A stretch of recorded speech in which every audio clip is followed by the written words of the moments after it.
بسم اللہ الرحمن الرحیم۔ نبی کریم صلی اللہ علیہ وسلم نے فرمایا اپنے گلے کو ناپ لیا کرو، اس میں تمہیں برکت ہوگی۔ نبی کریم صلی اللہ علیہ وسلم نے فرمایا ابراہیم علیہ السلام نے مکہ کو حرم قرار دیا اور اس کے لیے دعا فرمائی، میں بھی مدینے کو اسی طرح حرم قرار دیتا ہوں جس طرح ابراہیم علیہ السلام نے مکہ کو حرم قرار دیا تھا، اور اس کے لیے اس کی مد اور سا گلہ ناپنے کے وہ پیمانے کی برکت کے لیے اس طرح دعا کرتا ہوں جس طرح ابراہیم علیہ السلام نے مکہ کے لیے دعا کی تھی۔ رسول اللہ صلی اللہ علیہ وسلم نے فرمایا، اے اللہ مدینے والوں کے پیمانوں میں برکت دے، اے اللہ عز و جل انہیں ان کے سا اور مد میں برکت دے۔ آپ صلی اللہ علیہ وسلم کی مراد اہل مدینہ تھے۔ میں نے رسول اللہ صلی اللہ علیہ وسلم کے زمانے میں ان لوگوں کو دیکھا جو اناج کے ڈھیر بغیر تولے ہوئے محض اندازہ کر کے خرید لیتے، ان کو مار پڑتی تھی، اس لیے کہ جب تک اپنے گھر نہ لے جائیں نہ بیچیں۔ نبی کریم صلی اللہ علیہ وسلم نے غلہ پر پوری طرح قابض سے پہلے اسے بیچنے سے منع فرمایا۔ طاؤس نے کہا کہ میں نے ابن عباس رضی اللہ عنہما سے پوچھا کہ ایسا کیوں ہے، تو انہوں نے فرمایا کہ یہ تو روپے کا روپوں کے بدلے بیچنا ہوا، جبکہ ابھی غلہ تو میعاد ہی پر دیا جائے گا۔ نبی کریم صلی اللہ علیہ وسلم نے فرمایا، جو شخص بھی کوئی غلہ خریدے تو اس پر قبضہ کرنے سے پہلے اسے نہ بیچے۔ آپ لوگوں میں سے کوئی بھی صرف جنی، دینار، درہم، اشرفی وغیرہ بدلنے کا کام کرتا ہے؟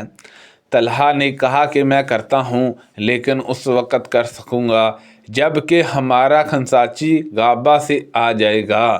سفیان نے بیان کیا کہ ظاہری سے ہم نے اسی طرح حدیث یاد کی تھی، اس میں کوئی زیادتی نہیں تھی۔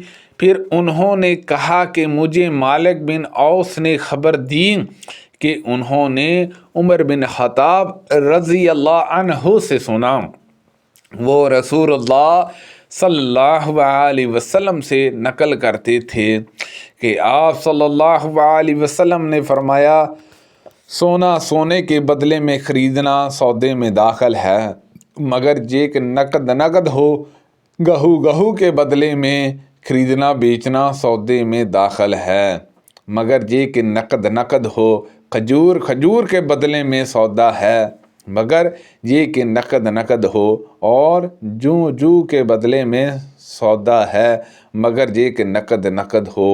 میں نے ابن عباس رضی اللہ عنہما کو یہ فرماتے سنا تھا کہ نبی کریم صلی اللہ علیہ وسلم نے جس چیز سے منع فرمایا تھا وہ اس غلے کی بھی تھی جس پر ابھی قبضہ نہ کیا گیا ہو۔ ابن عباس رضی اللہ عنہما نے فرمایا، میں تو تمام چیزوں کو اسی کے حکم میں سمجھتا ہوں۔ نبی کریم صلی اللہ علیہ وسلم نے فرمایا، جو شخص بھی جب غلہ خریدے تو جب تک اسے پوری طرح اپنے قبضے میں نہ لے نہ بیچے۔ اسماعیل نے یہ زیادتی کی کہ جو شخص کوئی غلہ خریدے تو اس پر قبضہ کرنے سے پہلے نہ بیچے۔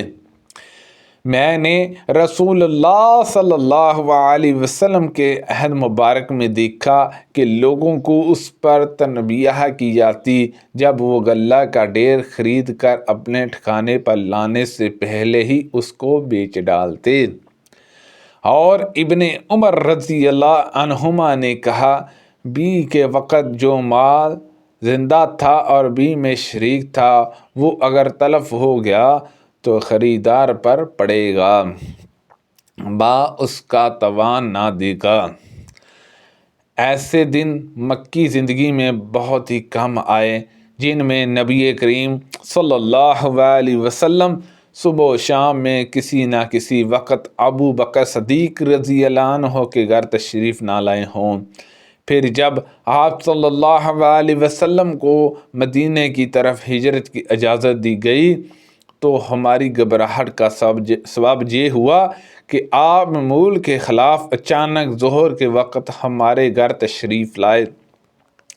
جب حضرت ابو بکر صدیق رضی اللہ عنہ کو آپ صلی اللہ علیہ وسلم کی آمد کی اطلاع دی گئی تو انہوں نے بھی یہی کہا کہ نبی کریم صلی اللہ علیہ وسلم اس وقت ہمارے جہاں کوئی نئی بات پیش آنے کی وجہ سے تشریف لائے ہیں۔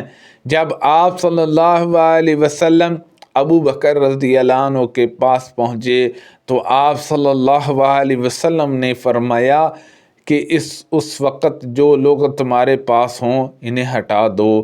ابو بکر رضی اللہ عنہ نے عرض کیا یا رسول اللہ صلی اللہ علیہ وسلم، جہاں تو صرف میری یہی دو بیٹیاں ہیں یعنی عائشہ اور اسماء رضی اللہ عنہا۔